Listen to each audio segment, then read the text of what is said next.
What is up, TCG Army? C-Money TCG here. Welcome back to another video. I hope you guys are doing amazing today. Today's going to be a little bit different of a video because it's going to be a little bit of a story time, but this is a story that I'm very excited to share with you guys. I think you guys will still enjoy this video and see what I'm going to be showing you guys here in a minute.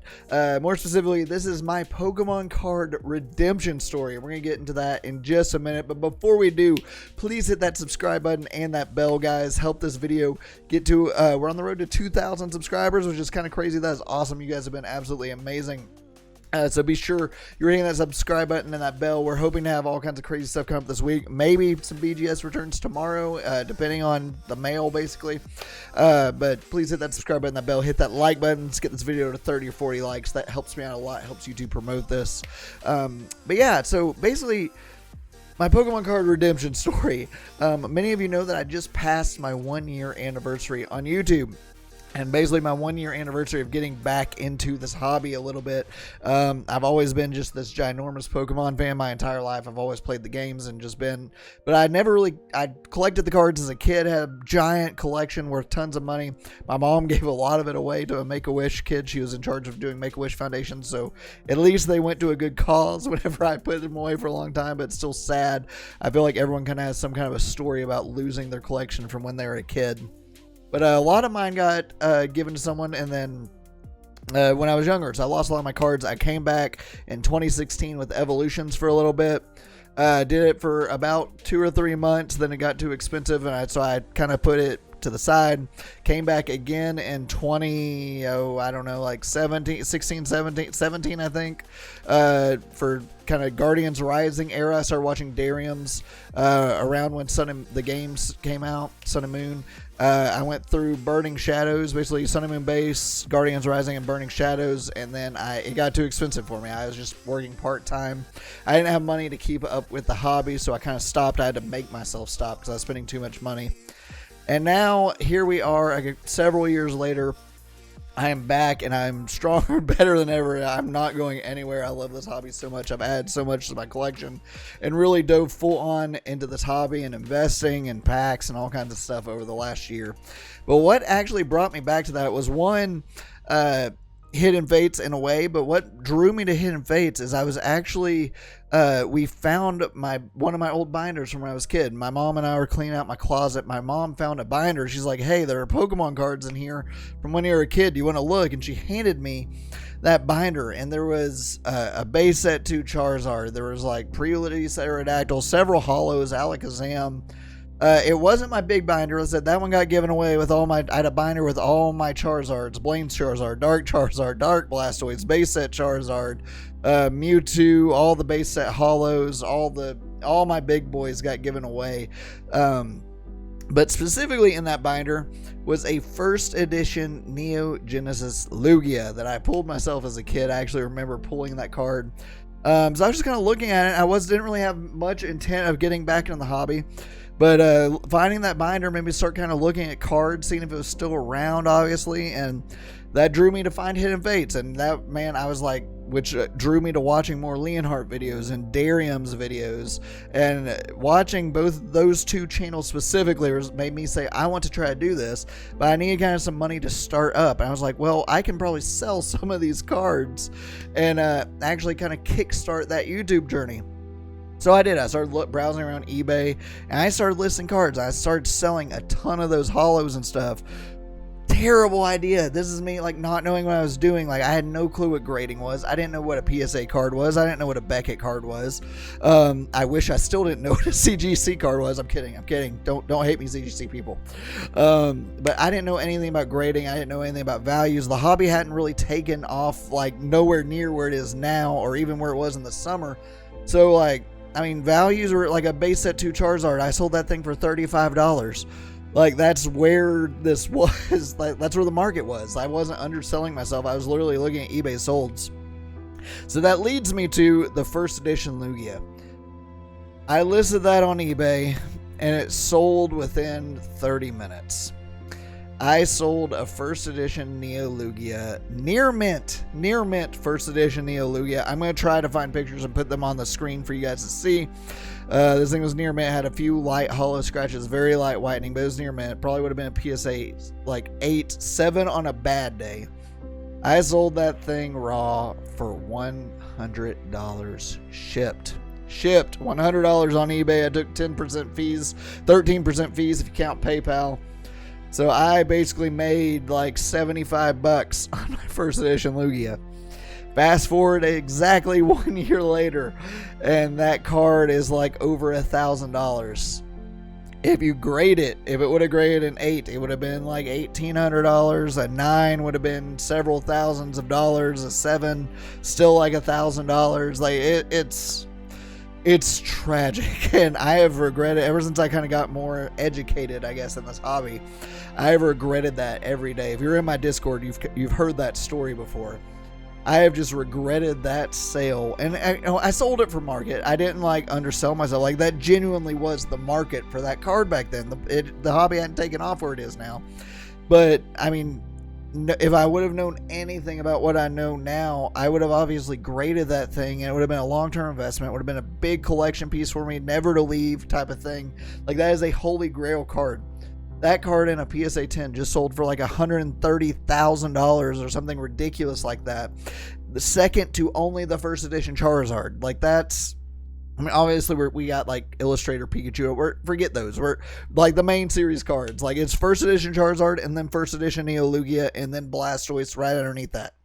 That's kind of the tier list, the hierarchy of modern cards. I mean, you can throw the no rarity Japanese Zard. You can get into all the technical things, but that's pretty much the tier list right there, right? So I've regretted it every day. Like, ever since I started becoming more educated and growing my collection. Now, obviously, I have a massive collection of PSA grade cards, Beckett grade cards, etc. And that card has been missing. I've regretted it every single day. Well, I'm here to tell you today that, let's go down here, is finally come back home. This, my friends, is a purchase that I just made that signifies redemption for this channel, and this channel coming full circle. This is a first edition Beckett 8.5 Lugia. This is not the Lugia that I sold, so that would be super cool. That'd make the story even cooler. But I like to think that this is about the grade that mine would have gotten. This is an BGS 8.5 first edition Lugia. You can see the print lines kind of going on the card right here. This is what I got, the 8.5. I got an 8, so you can see the subgrades here. Let's actually zoom in a little bit. You can see the subgrades. We got 9 on centering, 9.5 on edges, corners 9, surface 8. The surface is because of these print lines. You can see if you turn the light just right, you can see this card is notorious for print lines. Like, that's what, and right here as well. This card is very hard to grade a 10. Very hard, just like the T17. Very hard to grade a 10. So that's what the surface is. But this right here, this is redemption for me. This is everything coming full circle in just a year. This was not cheap. I'm paying the price for my sins, if you will, of selling that card. But honestly, like, selling that card jump started this channel and was allowed me to buy a bunch of product early on when I didn't want to spend too much because I didn't know if I was going to love the hobby and love it like I do now and stuff. But this is right here. I mean, this is full circle. This is a card that is now in my collection. It's a massive investment because I think this is so undervalued. Like, just seeing where the PSA 10 is at 130,000 compared to, I don't think there are any Beckett 10s in this card. I'm pretty sure. I have to check the pop report. I could be lying to you. I'm pretty sure there aren't any Beckett Gold Label 10s. There are some 9.5s. But just seeing where the PSA 10 is, and then seeing like where the 9, the 8.5s and 8s are, like, there is so much room for growth and so much potential with this card. Just between this card being purchased and the next day, so I purchased this card, and the very next day, one sold on eBay I matched the recent eBay sold with this. Like, that's the value that went on this, was the most recent eBay sold at the time of purchase. This was a local deal. Just the very next day, one sold for $800 more. So there is massive room for growth with this card. I think it's only going to go up from what I paid for it, which was not cheap. I'm not going to disclose the full amount, but it was not cheap. But there is so much potential for growth with this. It's a big investment. However, this is I don't want this to leave the collection, like, at least not for a very long time until I have to sell it. Like, if I come in some kind of a financial bind and my family needs me to sell this card, I will. But this signifies it's redemption. It's full circle. This is very cool. I never thought I would see another one of these, just seeing how much the prices skyrocketed and stuff like that. I never thought I would get to own this card again in first edition. I did buy an unlimited this past summer. It's at PSA, but I never thought I would get the first edition again. So here we are 1 year later, and we have come full circle, and I am very excited. I have to give a special shout out to Scott at DOW Pokemon for hooking me up with this. I posted in his Facebook group, Pokemon World. If you're not in that group, you should be. It's in my opinion, the best Facebook group on just for Pokemon cards and stuff like that. So make sure you are joining that if you're not. But I have to give a special shout out to Scott. He's local to me. I posted that I need this, and he texted me actually. Was like, hey, I have this 8.5. This is the price. Do you want it? And he, like I say, I matched eBay solds, and we made it happen. And he held it for me, and I went to go pick it up. And man, this is exciting. I really am. So I'm sorry if I'm rambling. It's just this is super cool to me. I hope you guys enjoy and like realize kind of what this card is. Like, this card is second to the first edition Charizard. I mean, you can throw Blastoise and Venusaur in there. You can take a look at the back. How, like, this thing is so nice. There is a chance this could get a PSA 9, but I think with the print lines on the front, the back is like flawless. Like, for real. You just look at, like, the back is fantastic of this card. Like, absolutely fantastic. Like, it's pretty much flawless in my opinion. But I think with these print lines, it may get an 8 at PSA, so I don't think it's going any higher than what it is. Like, if it didn't have those crazy print lines, I think it would get a 9 pretty easily, but you can see those right there. That'd probably keep it from getting the 9, probably go to an 8. So I'm going to keep it as a Beckett. But, man, this is so cool. It really is. So thank you to Scott for working this out for me. Thank you for helping me go full circle with my Pokemon card journey. We're not stopping here. Like, I've got big collection goals. I actually know exactly what's up next, I think, on my goal list. It's actually what I passed up to get this card. But I've got goals for my collection. I mean, obviously, we're trying to get every Charizard, every major Charizard in a slab. I've got several Mewtwo cards. That's the majority of my collection is Charizard and Mewtwo, but I could not pass up adding this guy back to the collection. So we're stepping away from the Charizard and Mewtwo to add a first edition Lugia, and I think that's okay. I think we can get away from the main collection goals to add this thing. So that's going to be it for this one, guys. I say a little bit shorter video, a little bit different. We're talking story time with Colin here. But I thought you guys would appreciate just the gorgeousness and kind of what this card is. I mean, you don't see one of these every day. Rhyme Style, it loves this card. So if you're a big Rhyme Style fan, I'm sure you know all about this card. But this thing's awesome, man. This is a grail card. This is a holy grail in this hobby. So to have this in the collection is super cool. I'm very excited to have this and to own this again. It's going to be tucked away in, you know, my collection, hopefully not go anywhere, like I said, unless I absolutely have to, and I'm going to watch it grow for years to come.